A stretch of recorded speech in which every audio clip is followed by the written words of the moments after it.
Jesus Cristo a todos vocês. Estamos hoje na nossa quarta lição da nossa nova revista, que está com o tema A História da Igreja. E para iniciarmos a nossa lição de hoje, vamos começar com o título da lição e o nosso destaque. Vamos lá? Então, título da lição: Defensores da Fé. Destaque: tenham no coração de vocês respeito por Cristo e o tratem como Senhor. Estejam sempre prontos para responder a qualquer pessoa que pedir que expliquem a esperança que vocês têm. 1 Pedro, capítulo 3, versículo 15. Nosso texto bíblico para a leitura ele se encontra em 2 Timóteo, capítulo 4, do versículo 1 ao versículo 5.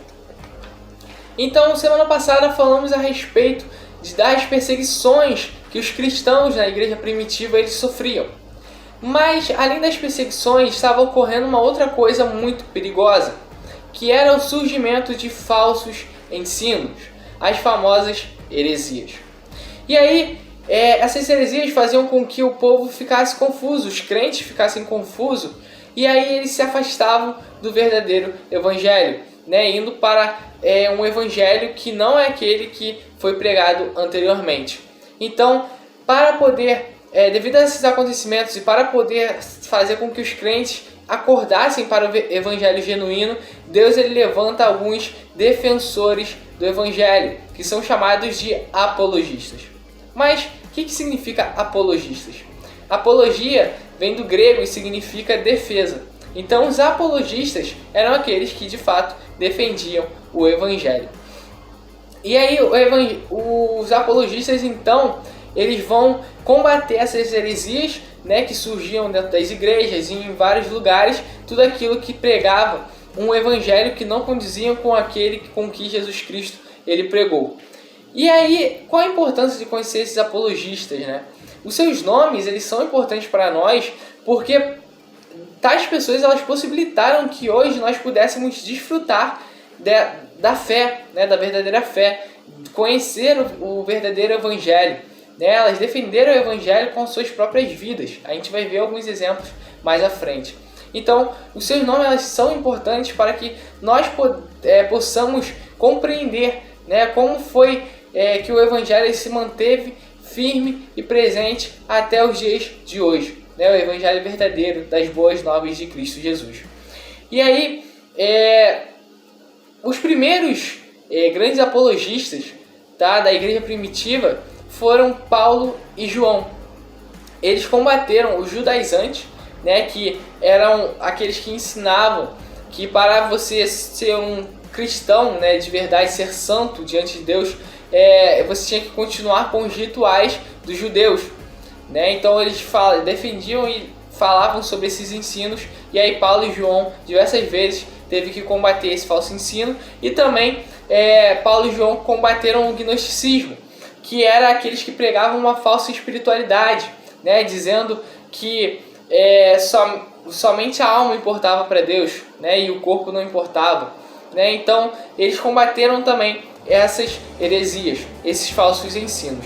E nós vemos isso nas cartas de Paulo aos Colossenses, aos Gálatas, a primeira carta de João também traz muito sobre a defesa do Evangelho. Então eles foram os dois primeiros grandes apologistas que nós encontramos na Bíblia. E aí nós vemos também muitos outros. Outro grande apologista, um grande defensor da fé ao longo da história da igreja foi Justino Mártir. Ele viveu ali por volta de 100 a 165 depois de Cristo Jesus.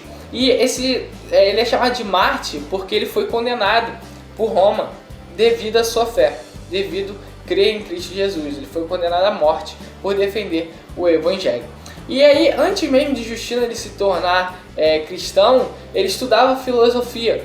E ele se converteu ao cristianismo justamente lendo o Antigo Testamento.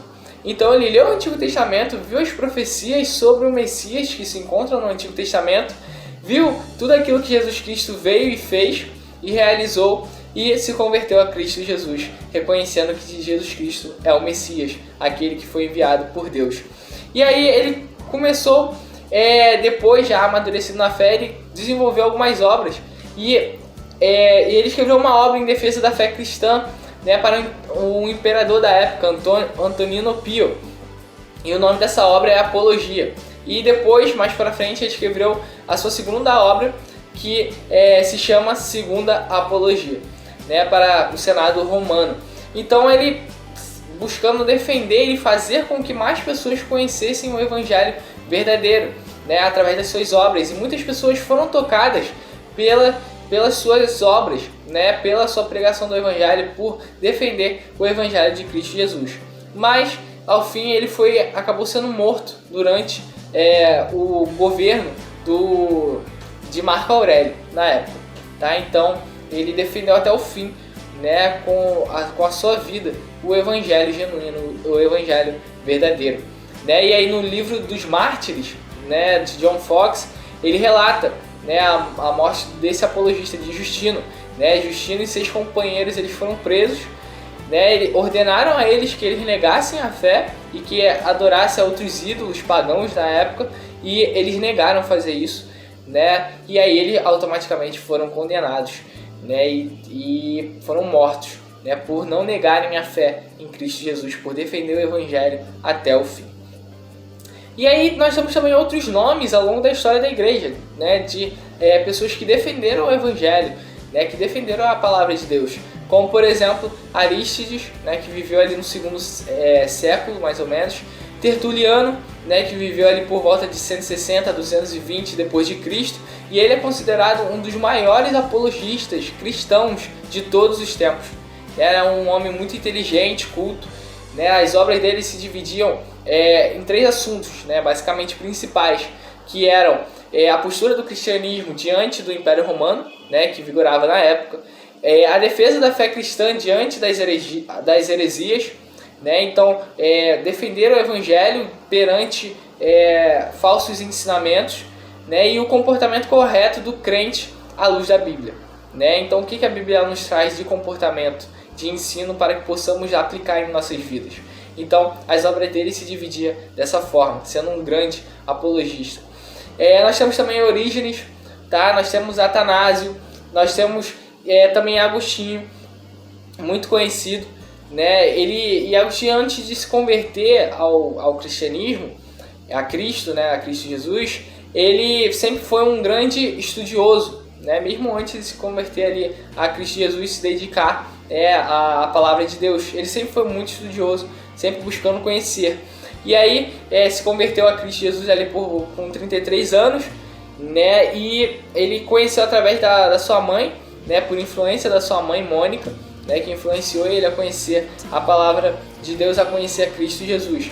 E ele se tornou um grande teólogo e liderou uma igreja em Hipona, no norte da África, né? Então desenvolvendo ali, ensinando a palavra de Deus. E ele é considerado até hoje um dos maiores teólogos de todos os tempos. Agostinho é considerado um dos maiores teólogos de todos os tempos.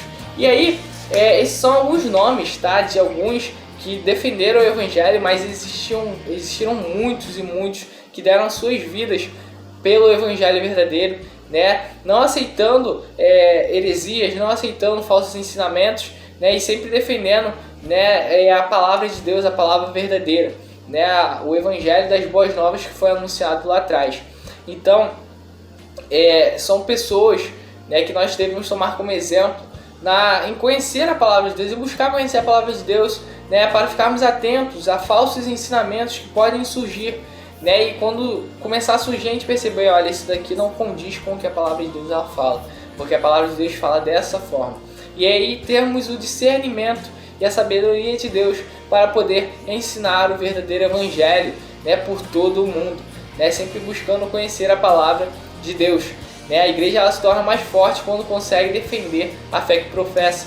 Né, isso é muito importante. Nós devemos sempre buscar defender o Evangelho verdadeiro, né, sempre buscando ensinar para mais e mais pessoas a verdadeira palavra de Deus. Tá? Então, essa foi a nossa lição de hoje, um pouquinho sobre os defensores da fé, que possamos também aprender mais e mais da palavra de Deus, da palavra verdadeira de Deus, para que possamos, né, espalhar pelo mundo o Evangelho verdadeiro, o Evangelho de Cristo Jesus, porque Ele salva, Ele liberta e Ele cura. Então que possamos sempre buscar ao Senhor. Vamos fazer uma oração, para encerrarmos, pedindo a Deus sabedoria, discernimento da sua palavra e pedindo a que Ele nos ensine cada dia mais e mais, a sua palavra verdadeira. Vamos orar? Feche seus olhos e ore junto comigo. Senhor, meu Deus, meu Pai, Deus Altíssimo e Eterno, muito obrigado, Senhor, por mais uma vez estarmos aprendendo da Tua Palavra, Senhor.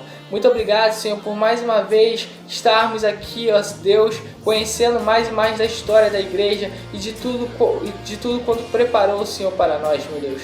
Muito obrigado, Senhor, abençoe a cada um de nós, dá-nos discernimento, sabedoria, Senhor, da Tua Palavra, para que possamos aprender e também ensinar, Senhor, aqueles que precisam ouvir, Senhor, as boas novas de Cristo Jesus.